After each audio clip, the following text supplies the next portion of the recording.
Bien, esta noche damos la bienvenida aquí en el estudio de Bitácora Política a Luis Espino, experto en análisis de discurso, para saber las entre líneas, los puntos finos del primer discurso como presidente electo de Andrés Manuel López Obrador el día de ayer ante los magistrados y ante el público, que lo dimos a conocer en el Tribunal Electoral del Poder Judicial de la Federación. Luis, bienvenido. Buenas noches. ¿Cómo estás, Héctor? Buenas noches. Bien, gracias por la invitación. ¿Por dónde comenzamos? Bueno, pues es un discurso muy relevante porque fue su primer discurso formal como presidente electo, una vez que recibe esta constancia del Tribunal Electoral, y llama la atención, pues vemos ahora sí a un López Obrador que sigue un texto preparado para la ocasión, una ocasión pues histórica, y que pues había mucha expectativa de saber cuál iba a ser su mensaje ya como presidente electo.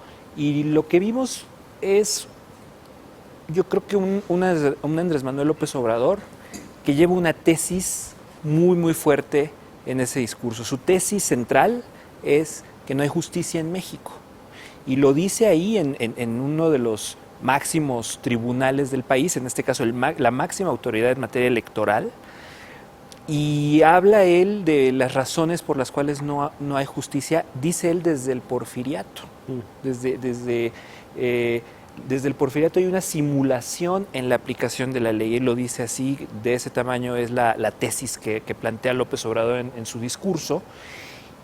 Y la solución o el cambio que él asegura que va a venir con esta elección histórica, él mismo lo califica como un proceso histórico, de cambio histórico, que es la Cuarta Transformación, y hace ahí una promesa que es muy interesante. Si te fijas, si el problema es que no hay justicia, la solución vendrá gracias a que él va a respetar la Constitución. Él es lo que llamó la atención de muchos medios y de muchos analistas de este discurso, es esta promesa de respetar la Constitución. Y de que no se va a meter igual en los poderes. Y que no se va a meter igual en los poderes, pero retóricamente a mí me parece muy relevante que él lo plantea como un acto de voluntad. O sea, no es que la ley lo obligue, no es que la Constitución ya esté escrita de una forma en la que él no tiene otra opción más que obedecerla como jefe del Poder Ejecutivo, sino que es una decisión que él toma, y por eso hace la promesa ahí en el tribunal de no entrometerse de manera alguna en las resoluciones, de respetar, ¿no? Que cuando dice el Ejecutivo no será más el poder de los poderes. Así es. Esta frase, este soundbite muy efectivo que se volvió titular. Así es. Al día siguiente, que no va a someter a los otros. Pero retóricamente a mí lo que me llama la atención es que esto él no lo reconoce como algo que no podría hacer aunque quisiera. Correcto. Porque está dentro de la ley. Dentro de la ley. Cuando en la práctica muchos presidentes así lo hacían, ¿no? Sí, daban línea al resto de los poderes, aunque pues, obviamente no era políticamente correcto decirlo, pero en la práctica y en los hechos, pues veíamos cosas que actuaban estos poderes, el legislativo y el judicial, pues por consigna de quién sabe quién. Ya después se sabía que era desde Los Pinos. Y coincidentemente, este discurso sobre el Estado de Derecho y sobre no incidir políticamente en las decisiones judiciales ocurre el mismo día que liberan a Elbester Gordillo. Fue tremendo, ¿no? Que son de esas, pues ahora sí que qué desafortunada coincidencia dar un discurso en el que hablas de la independencia plena de la justicia con este hecho que pues también da mucho de qué hablar, ¿no? Ahora, ¿qué te dice, Luis, el hecho? Cada presidente tenía sus formas, presidente electo tenía sus formas en su momento, presidente electo, para iniciar su discurso. El hecho de que él recordara a luchadores sociales, gente que ya no está, por supuesto, y que le diera su lugar antes que otra cosa, ¿de qué te habla?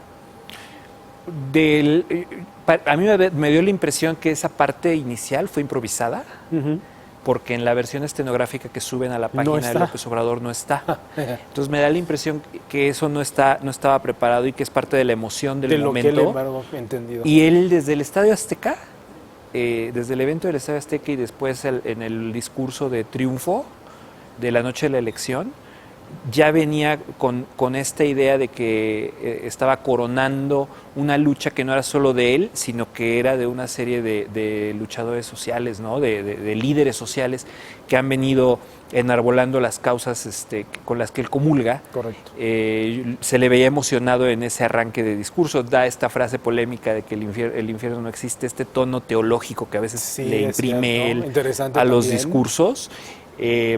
Y luego también me llama mucho la atención, es algo que vamos a analizar yo creo que mucho tiempo en esta mesa, cómo los presidentes anteriores, por lo menos que yo recuerde, Zedillo, Fox, Calderón, un poco Peña Nieto, se veían como administradores o como jefes y como administradores del Estado, y en sus discursos ellos lo que tratan de hacer es explicar, justificar que sus decisiones van a ser útiles. Es la legitimación del gobierno, la retórica como un instrumento para legitimar las decisiones del gobierno por sus resultados, Correcto. por los efectos que estas decisiones, los efectos positivos que se supone que sus decisiones van a tener sobre nuestra vida. Y aquí López Obrador maneja una retórica distinta. Él no se ve como un administrador del Estado que llega a tomar decisiones para que la gente gane más o para que haya seguridad. Él ya habla en términos históricos. Él mismo define su triunfo como un acontecimiento histórico, un parteaguas, un antes y un después. Y eso que él está construyendo con su retórica es lo que se llama un mito de gobierno. Un mito de gobierno es todo un paraguas retórico, toda una historia, un arco narrativo que le va a ir dando coherencia, justificación, voluntad y dirección a las decisiones que él va a ir tomando. Y es algo que no se veía hace mucho, mucho tiempo. De verdad, eso es algo muy, muy interesante. Porque ese paraguas es la cuarta transformación. A eso voy. Comienza a crear, ¿cómo decirlo? La historia de su gobierno.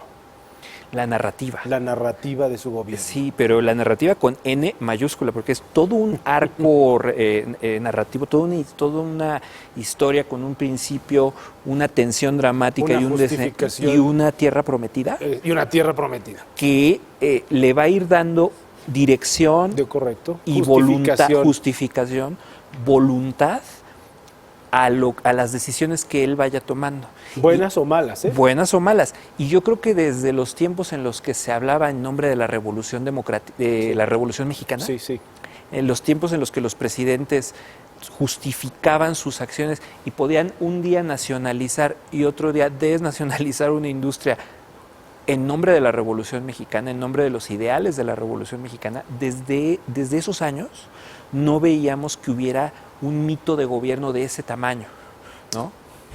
Otra cosa que me llama la atención, a ver si coincides, Luis, fue el hecho de que en su plena casa, con todo y que les decía, los voy a respetar y que cada quien va a hacer su trabajo en los sectores y en los poderes, no les voy a bajar el salario. Bueno, eso es lo que está en la mente de todos. Él ha logrado colocar varios temas exitosamente, pues es un comunicador muy, muy hábil, López Obrador, y a través de la repetición de los mensajes y la difusión de los mensajes, la amplia difusión que se le da a sus mensajes, pues mucha gente traemos en la cabeza 2, 3 propuestas emblemáticas y una de ellas es ahorita la reducción de los salarios, ¿no? Pero por otro lado, también hay que tener en cuenta esta tensión que vamos a ver entre la política pública moderna, entendida como que, bueno, ¿cuál es el costo y el beneficio? ¿Le bajas los salarios al Poder Judicial? ¿Cómo mejora eso el sistema de justicia? Y el discurso tecnocrático lo que busca es justificar decisiones cuando el beneficio es mayor que el costo de tomar esas decisiones. De acuerdo. Lo que te decía, justificarte por tus resultados. Él tiene una retórica que se justifica por las intenciones, por las convicciones. Así es. Y eso es algo que cambia completamente el tono del discurso presidencial en México. Muy bien, y para finalizar, ni mensajeros ni halcones. Sí, bueno, estas referencias que él va haciendo en el discurso al pasado, y es muy fuerte, porque mira, por ejemplo, una línea cuando dice, los mexicanos votaron para que se ponga fin a las imposiciones y a los fraudes electorales, les estaba diciendo ahí en la sede del Tribunal Electoral que hay fraudes electorales. y de una u otra forma es una crítica brutal al sistema electoral mexicano. En